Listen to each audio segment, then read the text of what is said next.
guys, thanks for coming back to Alaska Life 907. Today the wife's Jeep broke down at a shopping mall, and I had to go rescue her and try to figure out what was going on. Initially the Jeep would go into park, but it wouldn't shift out of gear, and she couldn't get it started. So I had to go get her. We came home, I got some tools, came up with a simple game plan, and really all I needed to get it home was a flathead screwdriver. I got lucky on that aspect, but here's what I did to get her going, and I'll show you what that is here in a second.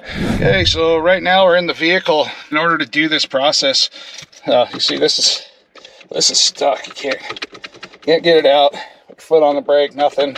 In order for this to work, you're gonna have to have the key with you, and without the key this doesn't work. This is just to get things loosened up so you can actually see what's going on in here, and before we actually have to start taking this console apart.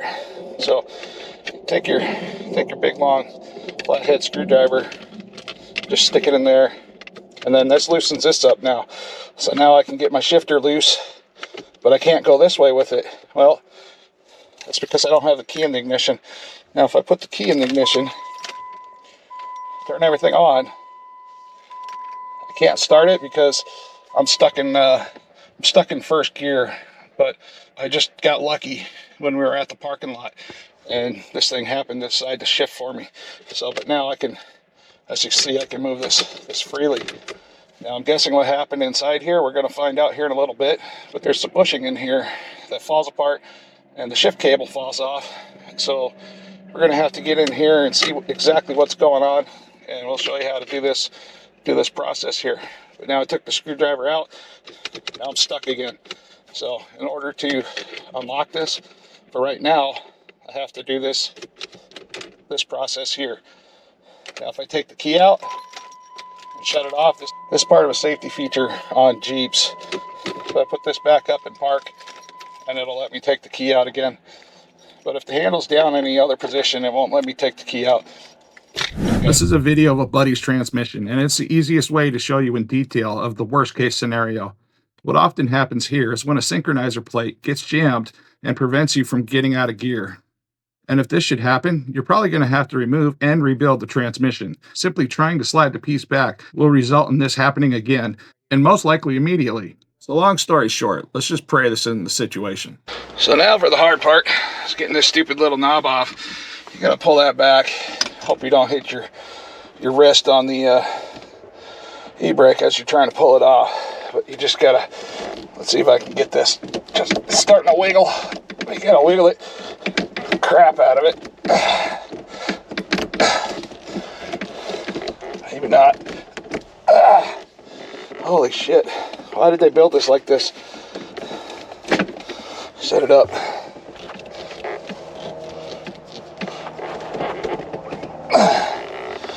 Well, you're supposed to be able to pull it up. Try to figure that out here. About 45 frickin' minutes later, I'm a big guy, and Jeeps are really small. I just spent the last maybe 25, 30 minutes just trying to get this silly four-wheel drive knob off. People say, oh, it's really not on there that tight, and when it comes off, it'll surprise you, and you probably bust yourself in the head or somebody you know. And they're not lying about that. So I finally did get it off. I didn't bust myself, didn't hurt myself, thank goodness for once. And so this here is the four-wheel drive knob. Now you need to try to either put it in four-wheel low or neutral to get good leverage on this silly thing. But now that we get it off, it's finally off. I'm supposed to be able to pull this up somehow. Oh, gotta go up one more.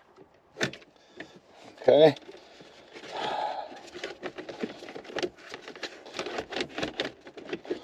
Got the e-brake all the way up. Okay, that's not working either. This is fun. Yeah, we gotta love learning new things. Okay, now I got that out. Right now it's a good time to clean this too, and the floor. So now I'm gonna do some poking around and see what the hell's going on here. Okay, it looks like I'm gonna have to tear this thing down a little bit further. So we're gonna have to remove the complete center console because I can't see everything I need to see. But we got to take out There's 4 of these little guys. I got some lithium grease on my finger now, but these are T27s.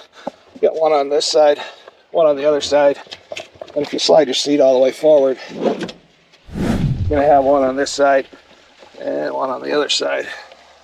So right here, I have one of these type of screwdrivers that have multiple things. If you pick the smaller one and you don't have a T27, chances are you can get a screwdriver in here and loosen these up, and that one spins right out. I don't even have to have the Torx. All right, let me get this all out. We'll be back with you here in just a minute once I figure this out. All right, we're just about there.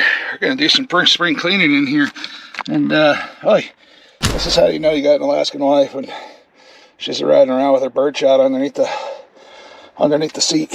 So this is where the bushing would be, and this would be the spot where it'd be disconnected. So that all looks good. So we're safe to say that we're good on the top side here. All right, now the fun begins. We got into the shifter here and got a good look at the linkage on this side. On the top side here, everything is connected and moving the way it should. And now we're going to break out the code reader, because sometimes the wheel speed sensors create a problem in shifting, and if that's not the issue, then we're going to keep working our way down to the bottom here. So we got our code reader out. We got to link it to our phone. This is the code reader I'm using, and in order to pull up codes that read certain things on Jeeps, it's got to be an OB02, that top number there right on the corner. So we got the app out. Scan your barcode located on the driver's side door panel. So now I got to scan the barcode located on the driver's side door panel. All right, now that's done. I can continue. Hop back in here. Never asked me to do that before. Now I can generate the report. I have absolutely no engine codes on here. So this is basically what it's showing me here. Next step, crawl up under the Jeep and see what the heck I can find. So there's no issues here on the scanner, so that's really good news, and that's kind of what I was hoping for in many ways, because you start getting into these wheel speed sensors and other knickknacks and doodads that affect the transmission, then you're starting to talk some real money. I do believe I'm pretty safe from internal damage to the transmission and won't be needing a new transmission, so we just need to follow the cable down and figure out what's going to happen here and how we're going to go about fixing this. It took me almost a good couple days to figure out how to get that center console out, so I ended up taking out the passenger seat, and that was easier than taking the console out even after the passenger seat was out. Now we're gonna have to get up under the Jeep and see exactly what's wrong. All right, I also wanted to explain these electrical connectors under the seat here. So there's a wire that comes off my center console and it runs down under here, and there's 2 of them. One connects to this here and the other one connects to this here, and they're pretty easy to take off. But if you've never taken them off before, there's a trick to them. This little red thing here slides back and forth. So you slide this over and it gets a little locking mechanism in here to slide over and out of the way. And then the trick to it, which isn't obvious, is you got to press down right here, just below it. And if you press this little thing down here, these clips slide right out. And this one down here is the same way. It's just the pieces on the other end. This is where we're at right now. I had to run to the store and get a cable. This was the last cable that they had, so I felt pretty fortunate to get it. Unfortunately, this style cable here, it doesn't look like I'm going to be able to replace the bushings. So this is like a one-time thing. Here on the other end, this is what happened. So this bushing was fine. Up underneath, it was connected to the transmission. Now I could move the selector level back and forth without a problem. So I'm set up for when it's time to go to the shop. Now this little plastic piece right here, there's these little plastic ears which connect this. Now those broke off. So this black piece here was actually down here somewhere along the cable, and I could feel it. I couldn't see it, but I could feel it. I did go borrow a jack, and I got the Jeep up high enough I could actually put an eyeball on everything. And ultimately, talking with a transmission shop that I'm friends with, we're gonna bring it to them and they're gonna fix it in a couple days. This is something I would love to fix myself, but these spots and places where I need to get my hands, it's too damn small. So we're gonna have to do something else, and hopefully I'll have this thing up and running here in a few days. So the passenger seat's over here, and the center console's finally out, and that's a lot of the job right there. So when I bring it to the shop, he's going to be able to get up in there, up underneath the dash, get that out. Then he's got to lift at his shop, so he can just put this up on a lift and get to everything real easy. So the way I have it set up now is that I'm ready for the day I get to drive it out. So I'm actually sitting in neutral. I got the e-brake on. Everything's still the same as it was before, except for the center console's out of it. My shifter, it'll shift down into gear, but it won't shift back up into park because of that little ring that's broken. All I have to do is start the Jeep, roll it backwards out into the street, which is, I'm on a downhill, and then I can put my screwdriver in that little hole down there and I can get it into the drive position. But that's a one-shot deal unless you get somebody up under the Jeep to shift you back into neutral or park. So wherever I go, I'm gonna have to kind of sit there and wait till the guy opens the garage door.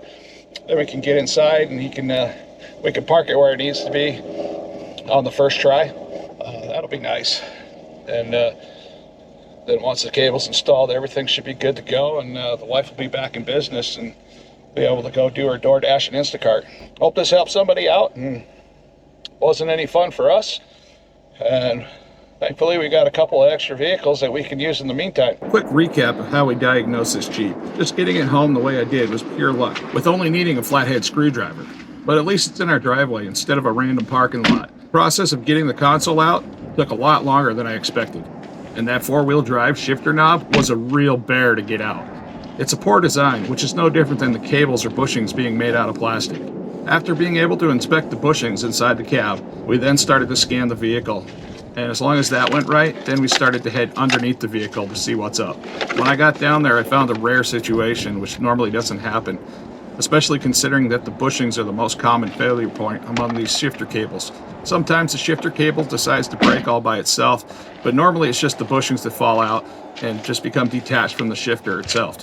When I first got my hand on the cable, I was surprised to see that if I just pushed my hand back and forth, the cable would just move the shifter on the transmission easily. Good news to that is, if the shifter on the transmission moves easily, chances of not having a jammed up synchro is pretty high. Now, taking the passenger seat out wasn't necessarily important. You can still get the console out without doing that, but it sure does make it a whole lot easier. So let's get back to the cable. The cable is designed to sit inside a mounting point attached to the vehicle, and the plastic bit that broke was designed to hold the cable in place so it can go into neutral, park, and reverse. So after talking with my transmission guy, he agreed that the most common logical issue was the cable was the main diagnosis. So if I didn't take it upon myself to do this all on my own, this would have cost me an arm and a leg. If I took it into the shop as is, I would have had to pay for towing, then diagnosis, then the hours of labor it would have taken just to get to this point to where I'm at right now.